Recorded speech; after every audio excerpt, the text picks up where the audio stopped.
দক্ষিণের জানালা দিয়ে একটা গরমের হালকা এসে ঘরে ঢুকতেই যদুনাথের আলগা চটকটা ভেঙে গেল। এই ভ্যাপসা গরমে কখন যে আরামকেদারায় শুয়ে তার চোখ দুটো জড়িয়ে এসেছে সে বুঝতেই পারেনি।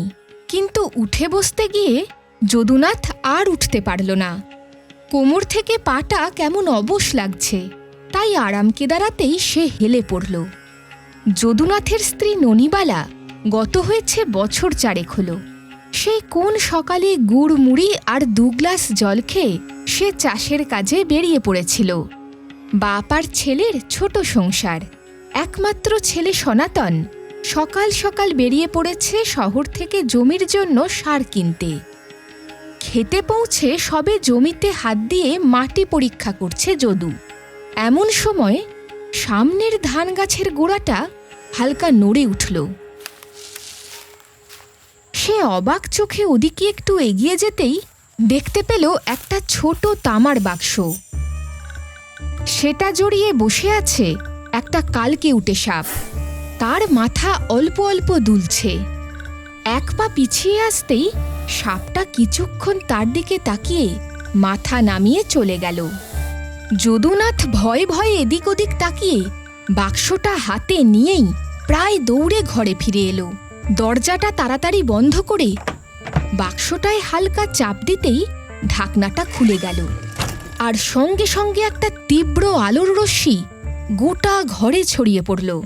তীব্র আলো চোখে সয়ে গেলে যদুনাথ সামনে তাকিয়ে দেখল একটা 7-8 বছরের ছোট্ট মেয়ে লাল টুকটুকে শাড়ি পরে তার ছোট্ট দুটো ফিনফিনে ডানায় ভর করে হাওয়ায় ভাসছে।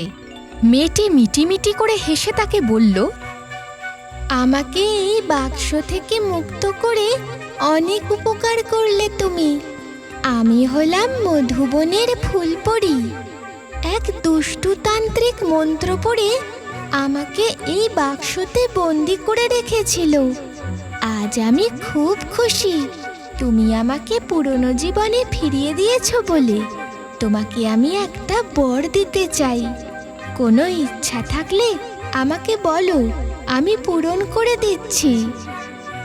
যদুনাথ এক গাল হেসে 2 হাত কচলে কিছু না ভেবেই ঝটপট বলে ফেলল, আজ 40 বছর ধরে অনেক খাটাখাটনি করে সংসারটা দাঁড় করিয়েছি। জীবনে সুখ বলতে তেমন কিছুই দেখিনি। বাকি জীবনটা যেন পায়ের উপর পা দিয়ে কাটিয়ে দিতে পারি, এই ইচ্ছাই আমার পূরণ করে দিন। ফুলপরি মিষ্টি হেসে বলল, তবে তাই হোক। আমার জাদু লাঠি তোমার মাথায় ছুঁয়ে দিলাম। কিছুক্ষণের মধ্যেই তুমি ঘুমিয়ে পড়বে। ঘুম ভাঙতেই তুমি যা চাইবে তোমার সেই ইচ্ছা পূরণ হবে। আর কোনো বিপদে পড়লে মধুবনে রাতের বেলা গিয়ে মনে মনে আমাকে ডেকো, আমি ঠিক চলে আসব। এখন আমি আসি। এই বলে হাওয়ায় মিলিয়ে গেল। যদুনাথ কিছুক্ষণ হতভম্বের মতো দাঁড়িয়ে থেকে ধীর পায়ে আরামকেদারাটায় গিয়ে বসল। আরামকেদারায় হেলান দিয়ে তার মুখে একটা চওড়া হাসি ফুটে উঠল।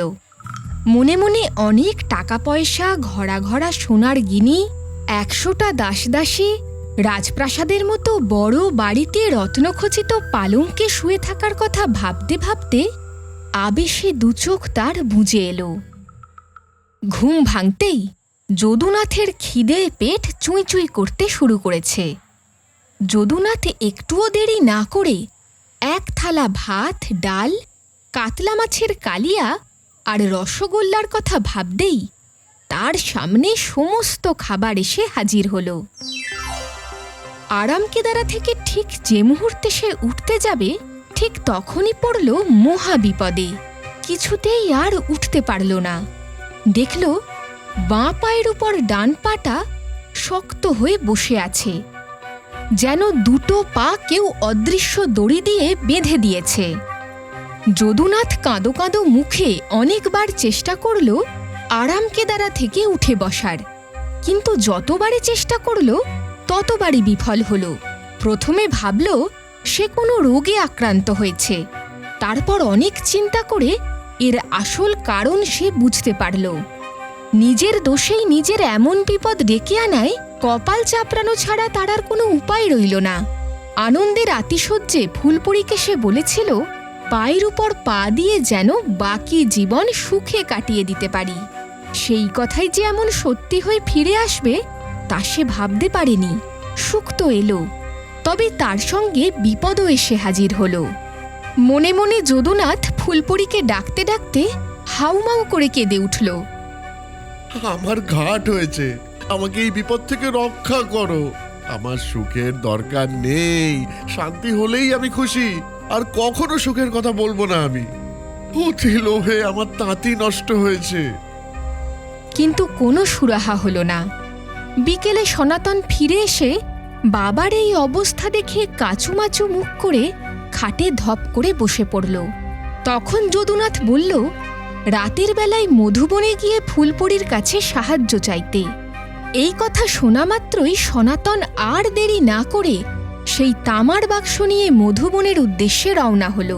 সেখানে ফুলপরীকে বিষয়টা বলতেই সে আবারও মিষ্টি হেসে বলল, এই জাদু পাতাটা দিলাম, ওর সারা শরীরে ছুঁয়ে দিলেই আবার আগের মতো হয়ে যাবে। আর তোমার বাবার প্রতি ভালোবাসা দেখে আমি খুব খুশি হয়েছি। আমি তোমাকে একটা বর দেব। আজ থেকে তোমার মাটির কুঁড়ে পাকা বাড়ি হয়ে যাবে, তোমাদের অভাব দূর হবে। এই জাদু পাতা ঘরে যত্ন করে রেখে দিও। সনাতন মনের আনন্দে নাচতে নাচতে বাড়ি এসে যদুনাথের গায়ে ওই পাতা ছোঁয়াতেই এক নিমেষে সে আরামকেদারা থেকে উঠে দাঁড়ালো। তারপর লাল শালুতে যত্ন করে পাতাটা রেখে তারা দুজনে ঘুমাতে গেল।